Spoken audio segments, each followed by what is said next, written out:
It's almost an inevitability of aging that you will find yourself looking back to when you were younger and imagining that things were better in your day. In recent years, gaming, like any media, has found itself the subject of many an article, post or video predicting the death of the industry, the pop of the bubble, or simply venting about how things were better in some non-specific period of history. For years, boomers raised on arcade games have lamented how easy modern games have become, seemingly blind to the fact that game difficulty was often unnecessarily dialed up in order to keep the player feeding coins into the machine. Now that I have lived long enough to see myself become the boomer, I have felt the inevitable nostalgia for the games of my childhood and teenage years. It's the reason I dusted off my YouTube account. I needed something to help my mental gymnastics for buying a PS2. Not all of the games I picked up with it have held up, and yet I still feel the pull of nostalgia, and a quick look on YouTube and the success of remasters would suggest I'm certainly not alone. Whether you grew up blowing into game cartridges, swapping discs, or calling everyone some kind of slur on voice chat, you're getting old, and like all old people, the rose-tinted glasses are coming out. So, has gaming peaked? First, let's look at the charges levelled at the current state of the gaming industry. I touched on this in my SSX Tricky video, which spiralled out into a discussion about the sports game genre. One of the biggest changes is the cost of games. No, I'm not about to bitch about games costing 60, 70 or 80 quid. These are, after all, entertainment products, not essentials, and whilst ideally they'd be priced so that the maximum number of players can play them on launch, I don't think that's even the top 10 of my complaints. The price is the price, and if you're patient, you can still pick up the big titles for half that price in a sale. No, the problem is that games cost so much to make. With so much money on the line, AAA titles are inevitably encouraged to play it safe and stick to franchises and formulas that work. Failure can be costly, and even lead to studios being shuttered. This is not to say that games are worse, technically they're marvels, the storytelling is more refined, and the bleeding across from cinema has led to incredibly immersive experiences. But, as we've seen with cinema, these ever-increasing budgets lead to an empty middle ground. Films, and now games, have become split between the low-budget indies and the big-budget blockbusters. The middle ground, where studios were somewhat free to experiment and younger talents given a chance to hone their craft, has fallen away. This is why we see new Mass Effects, Final Fantasies and Resident Evils, and why any successful indie games are quickly gobbled up, with the studio either bought up or the gameplay quickly replicated and wedged into every major franchise. It's why the vast majority of the big cinema releases are franchises or existing properties. The more money involved and at risk, the safer the creatives have to play it. So the cost isn't something we the customers see directly, but it leads to all the other problems we're about to address. There is a slight caveat to my promise not to talk about the price of games. Hold up, wait a minute. And that is that it's very rare that buying the game is the last money you'll spend on the game.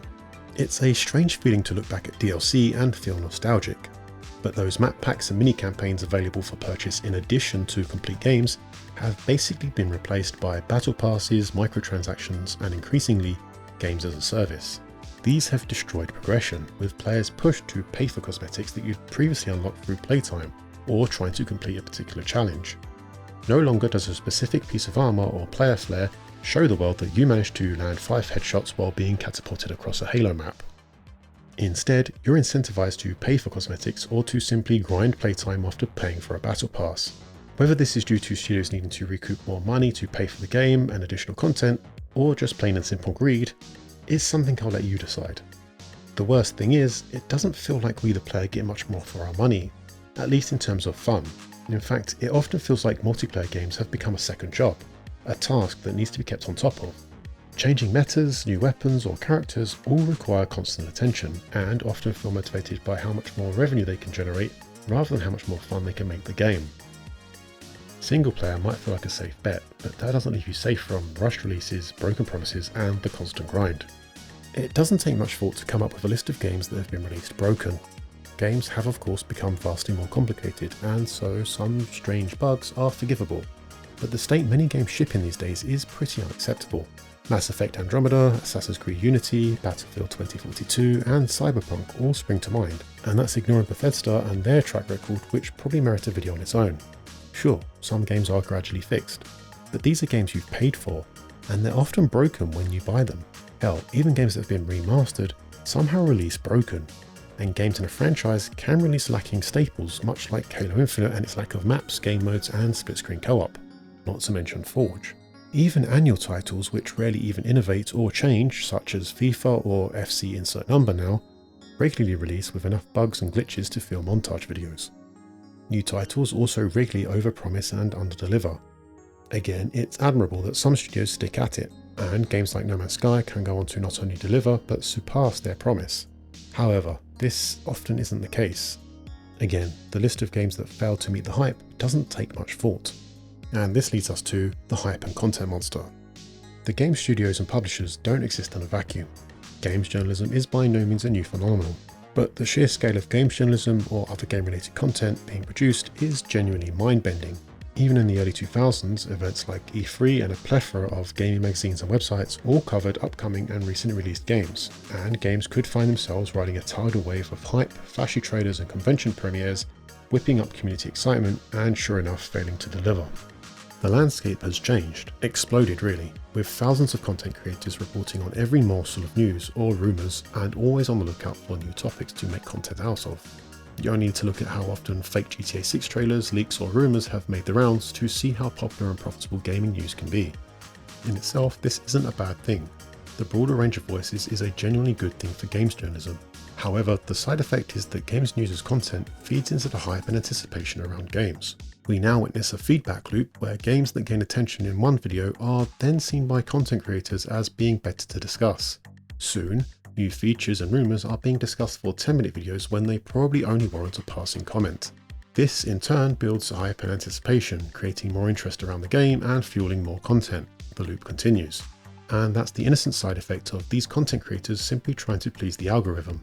There's also the question of sponsorships, deals and other incentives for content creators to give positive impressions or flat out advertise games. Are they solely responsible for gamers feeling missold? No, of course not, but it's naive to pretend it doesn't play a role. And then there's the streamers and Let's Play style content creators who also find themselves in commercial relationships with studios or publishers, or simply ride waves of different games' popularity. Again, there's nothing wrong with that, but it can all feed into the hype around games that then either fail to deliver or simply release a broken mess. The streamer and their audience moves on and your wallet is left feeling lighter. Hell, streamers have their own meta they need to track, which can as a side effect see a game's popularity rise and fall based solely on how fun the game is to watch somebody else play, or which streamers are either fans or have been recruited. Again, don't worry, I'm not calling out your favourite streamer or games journalist. The upside to these industries and communities is that games that might not get a look in from the larger gaming audience can find themselves the centre of attention, or with a healthy community, fueled by content creators or streamers providing a hub for the player base to gather around. In fact, finding a way into a streamer's list of games to play can be one of the best ways for smaller games and studios to overcome the centralisation of the industry. As touched upon in the SSX Tricky video, the games industry, at least at the big budget end of the spectrum, has become increasingly centralised, in large part due to the cost mentioned at the start of this video. I won't beat EA up again by calling out the iterative stagnation of their sports titles. We can instead look at the recent acquisition of Activision by Microsoft, the latest in a long list of acquisitions as they appear to be shaping up for a big push on Game Pass, and trying to win the race with Sony for the best exclusive titles. This concentration of market power was challenged in the court because there were many who felt it would harm competition. Despite them being unsuccessful, it won't shock you to hear that I agree with them. The lack of competition has become an increasing problem, and in the SSX video I pointed out that with no one around to compete with EA Sports, they've taken the foot off the gas and failed to innovate for years now. Soaring budgets driven by the complexity of games and the underlying technology only exacerbates the lack of competition by making game development prohibitively expensive at a certain level, and discouraging risk-taking from those incumbent companies with deep enough pockets. This is in contrast to when the market was picking up and growing rapidly. There were many more studios and publishers, each competing for your money and attention. The PS2 and Xbox were probably the greatest time for single-player console gaming, with hundreds of developers and thousands of games, all with different art styles, genres and styles of gameplay. Don't get me wrong, we definitely had some stinkers. This was also the period where every film or TV show seemed to want to port over to video games, usually with minimal effort and resulting in a dogshit game. There were certainly plenty of cynical attempts to cash in on the popularity of gaming, but these were drops in the ocean of games available. Xbox 360 and PlayStation 3 would bring online gaming and matchmaking in particular to the masses. Matchmaking systems and game modes were the next frontier for experimentation, and PC features were reworked to function in the console space. Adding a social aspect to the experience also helped boost the social acceptability of the pastime. Teens went from having to choose between MSN messaging their friends or playing PlayStation to now being able to group up with their friends in-game, not to mention insult strangers on the internet whilst teabagging their corpse. These were truly the Wild West days of online gaming, and may well be the generational trauma that caused Twitter users to become so sensitive today. But it's no coincidence that some of the biggest franchises became established during these two periods. Now, I've been pretty negative, but there is one big factor I've not yet mentioned, one platform that flies in the face of what I've been talking about: the PC Master Race. Let's hope that title didn't get me flagged on YouTube. Sure, the PC gaming space has its own issues, not least of all lazy porting of games from console or performance issues caused by the disparity and variety of hardware available. But for a start, you won't have to pay a subscription fee to access basic online multiplayer. The PC's relatively open platform also means that dedicated community members can mod games and adopt a fuck it, we'll fix it ourselves approach that has saved many a broken mess. Sure, it's not ideal, but at least it means there's a solution. Mods also allow games to have their lives extended almost indefinitely, as well as allowing for new maps and game types to be added.